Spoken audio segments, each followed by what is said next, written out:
श्री गणेशाय नमः। मैं गबरू आप सबके सामने अपनी आवाज़ में कोशिश कर रहा हूँ आपके समक्ष मुंशी प्रेमचंद जी की एक बहुत ही अच्छी रचना कर्मभूमि को लेकर आया हूँ। मैं उम्मीद करता हूँ कि आप सब उसे ध्यान से सुनेंगे और अपनी रचना अपने हिसाब से इमेजिनेशन में इमेज क्रिएट करेंगे और एक अच्छी कहानी को हम साथ में मिलके विजुअलाइज करेंगे। हिंदी उपन्यासकारों में मुंशी प्रेमचंद को अत्यंत गौरवपूर्ण स्थान प्राप्त है। उन्होंने अपनी रचनाओं में जहां एक और समाज में व्याप्त कुरीतियों एवं विषमताओं पर करारा प्रहार किया है, वहीं दूसरी ओर भारतीय जनजीवन की असीमिता की खोज भी की है तथा समाज के विभिन्न वर्गों की अनेक ज्वलंत समस्याओं को लेकर प्रगतिशील दृष्टिकोण का परिचय दिया है। निसंदेह प्रेमचंद आदर्शोन्मुखी यथार्थवादी साहित्यकार हैं, जिनकी प्रत्येक रचना भारतीय जनजीवन का आईना है तथा हिंदी साहित्य की अमूल्य निधि भी। प्रस्तुत है उनकी प्रतिनिधि रचना कर्मभूमि का शुद्ध एवं प्रामाणिक संस्करण, जिसमें देश और समाज के शत्रुओं को पराजित करने का स्पष्ट शंखनाद है। शुरू करते हैं। मुझसे कुछ भूल हो तो मुझे माफ कीजिएगा। कर्मभूमि देश और समाज के शत्रुओं को परास्त करने के लिए कमर कस कर संघर्ष करने वालों की अनूठी गाथा।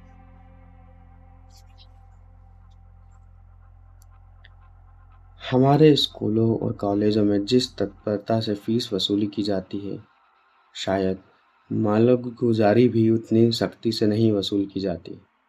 महीने में एक दिन नियत कर दिया जाता है, उस दिन फीस का दाखिला होना अनिवार्य है। या तो फीस दीजिए या नाम कटवाइए, या जब तक फीस न दाखिल हो रोज कुछ जुर्माना दीजिए। कहीं कहीं ऐसा भी नियम है कि उस दिन फीस दुगनी कर दी जाती है और किसी दूसरी तारीख को दुगनी फीस न दी तो नाम कट जाता है। काशी के क्वींस कॉलेज में यही नियम था। 7वीं तारीख को फीस ना दो तो 21वीं तारीख को दुगनी फीस देनी पड़ती थी या नाम कट जाता था। ऐसे कठोर नियमों का उद्देश्य इसके सिवा और क्या हो सकता था कि गरीबों के लड़के स्कूल छोड़कर भाग जाएं।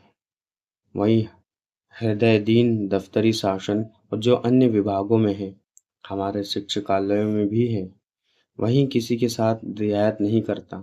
चाहे जहां से लाओ, कर्ज लो, गहने गिरवी रखो, लोटा थाली बेचो, चोरी करो, मगर फीस जरूर दो, नहीं तो दुगनी फीस देनी पड़ेगी या नाम कट जाएगा। जमीन और जायदाद के वसूल करने में भी कुछ रियायत की जाती है। हमारे शिक्षालयों में नरमी को घुसने ही नहीं दिया जाता। वहाँ स्थायी रूप से मार्शल लॉ का व्यवहार होता है। कचहरी में पेशे का राज है। हमारे स्कूलों में भी पेशे का राज है, उससे कहीं कठोर कहीं निर्दयी। देर में आइए तो जुर्माना, ना आइए तो जुर्माना, सबक ना याद हो तो जुर्माना, किताबें ना खरीद सकिए तो जुर्माना, कोई अपराध हो जाए तो जुर्माना। शिक्षकालय क्या है? शिक्षकालय क्या है? जुर्माना है या जुर्मनालय है? यही हमारी पश्चिम शिक्षा का आदर्श है, जिसकी तारीफों के पुल बांधे जाते हैं।